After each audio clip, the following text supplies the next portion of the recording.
जय श्री राम साथियों.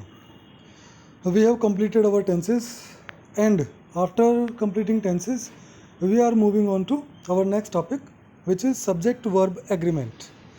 But before that, again here I request all my viewers, my friends who are watching my video, I requested to subscribe my channel, press the bell icon and like and comment on my video. I am trying my best to give the easiest way of material related to grammatical portion. आज हम इसी कड़ी के अंदर हमारे अगले topic पर चल रहे हैं, सब्जेक्ट वर्ब एग्रीमेंट. इस टॉपिक से कई प्रकार से क्वेश्चंस पूछे जाते हैं. एडिटिंग करेक्शन के अंदर cloze test, CLOZE, gap filling जो होती है कॉन्टेक्स्ट देकर, उसमें भी हमारे को इस टॉपिक की हेल्प की ज़रूरत पड़ती है.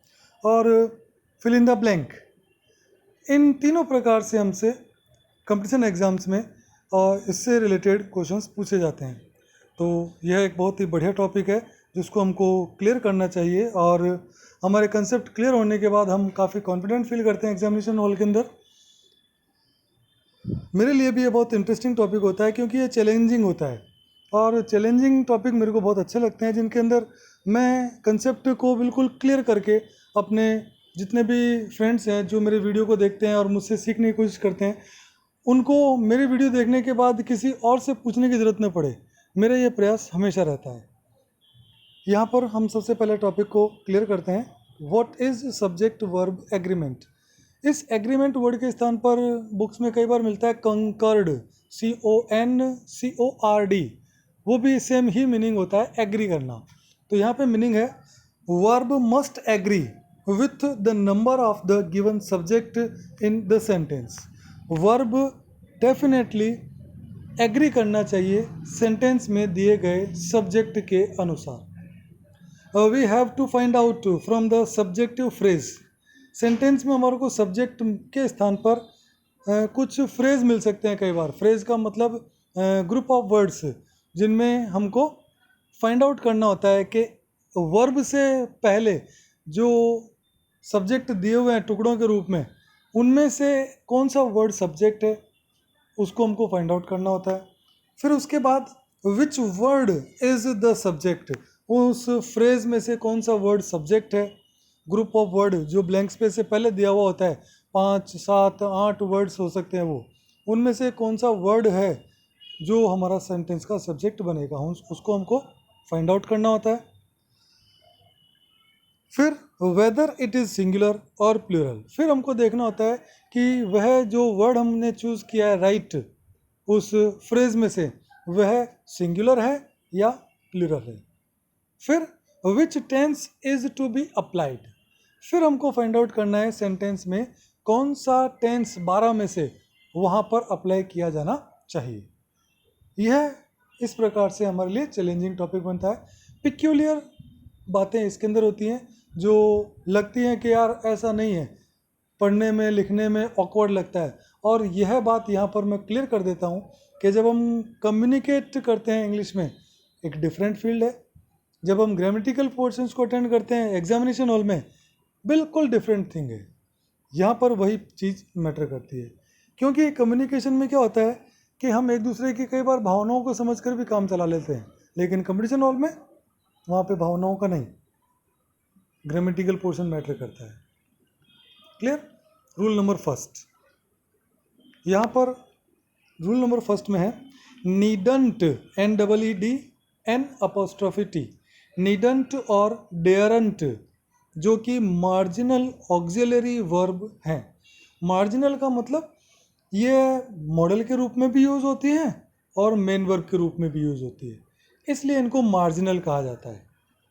मार्जिनल वर्ब है. यदि ये मॉडल के रूप में, जो कि हमेशा नोट के साथ ही होती हैं, तब ही मॉडल होंगी, नहीं तो वो मॉडल के रूप में यूज़ नहीं होती है. अगर वो मॉडल के रूप में यूज़ हो, प्रयोग हो, तो इनके साथ केवल फर्स्ट फॉर्म का यूज़ करते हैं. जैसा कि हमको ध्यान है कि मॉडल के साथ हम किसका यूज़ करते हैं, केवल फर्स्ट फॉर्म का यूज़ करते हैं. परंतु जब ये मेन वर्ब के रूप में यूज़ हो तो सब्जेक्ट के नंबर के अनुसार, और नंबर का मतलब सिंगुलर है या प्लूरल है, नंबर के अनुसार टेंस के अनुसार इनके साथ एस या एस लगाना हो या थर्ड फॉर्म लगानी हो, आईएनजी फॉर्म लगानी हो या सेकंड फॉर्म लगानी हो, जो भी हो वो फिर उस सब्जेक्ट और टेंस के अनुसार हम उसको यूज़ में लेते हैं। Clear? For example, Ravi needn't ask for money. यहाँ पर देखिए पॉइंट अपना, नीडंट, डेयरंट दूसरे सेंटेंस में, ये नोट के साथ यूज हुए हैं, हेल्पिंग वर्ब है, मॉडल है, मार्जिनल ऑक्सिलियरी है, और ये रही main verb first form. Ravi needn't ask for money. Second में, महिमा डेयरंट अपोज हर पेरेंट्स। तो दोनों ही सेंटेंस में डेयरंट, नीडंट जो है वो मार्जिनल ऑक्सिलरी के रूप में यूज़ मैंने करके आपके सामने बताया है। इसी के नीचे थर्ड और फोर्थ नंबर सेंटेंस के अंदर ये किसके रूप में यूज़ हुई है? मेन वर्ब के रूप में। राजेश सिंगुलर सब्जेक्ट है, इसके साथ में डेयर्स लगाया, प्रेजेंट इंडेफिनिट टेंस है, ये रहा उसका adverb every time, present indefinite को इंडिकेट करता है, इसलिए सिंगुलर सब्जेक्ट के साथ नंबर सिंगुलर है, राजेश सिंगुलर है, इसलिए इसके साथ मैंने क्या लगाया? डेयर्स। डेयर का मतलब चुनौती देना, नीड का मतलब आवश्यकता होना।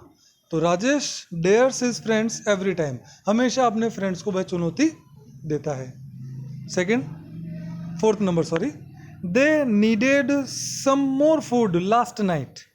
एडवर्ब पास्ट इंडेफिनिट का है, मैंने नीड की सेकंड फॉर्म नीडेड को अप्लाई किया है।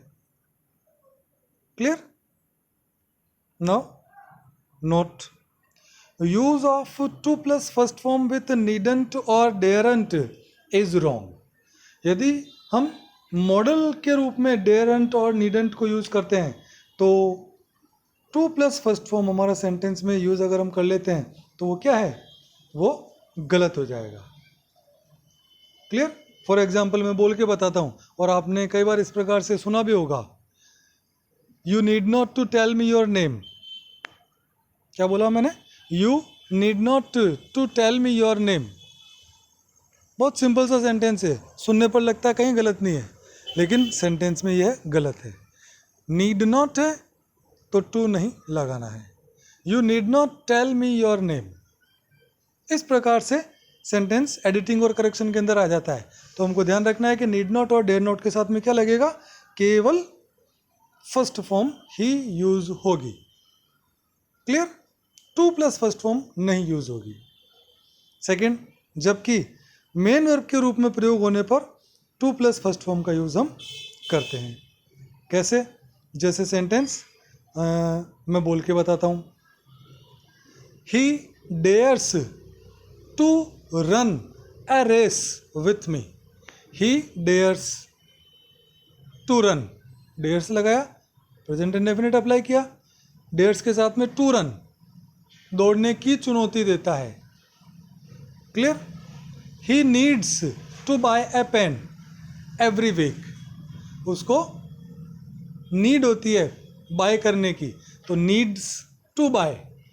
तो नीड है, डेयर है, नॉट के बिना है तो वह मेन वर्ब है और उसके साथ में हम टू प्लस फर्स्ट फॉर्म का यूज कर सकते हैं आवश्यकता पड़ती हो तो। क्लियर? ये यहाँ पर अपना सेकंड नंबर पॉइंट भी क्लियर हुआ नोट का। Now move on to the b point. यदि सेंटेंस में इंटरेस्टिंग पॉइंट है ये और बहुत इजीली समझ में आ जाएगा आपको, कहीं पर भी इस प्रकार से नहीं समझाया हुआ मिलेगा।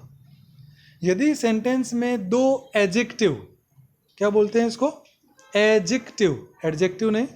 यदि सेंटेंस में दो एडजेक्टिव एंड कनेक्टिव का यूज करके जुड़े हों, किसी सिंगुलर कॉमन नाउन के पहले प्रयोग में लिए गए हों। एग्जाम्पल बताऊंगा मैं।